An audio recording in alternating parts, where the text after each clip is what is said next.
Bitcoin strategies shares ఇలా ఉన్నాయి. Crypto ధరల పతనం ప్రభావం ఈ ఆస్తులను భారీగా కలిగి ఉన్న కంపెనీల షేర్లపై తీవ్రంగా పడింది.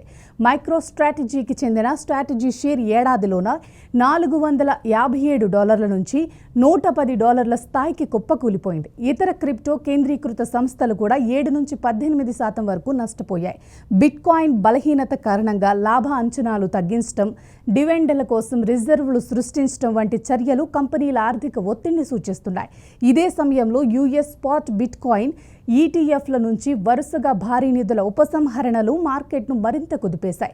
జనవరిలోనే $3 బిలియన్ల పైగా బయటకు వెళ్లగా గత 3 నెలల్లో మొత్తం ఉపసంహరణలు $12 బిలియన్ల దాటాయి.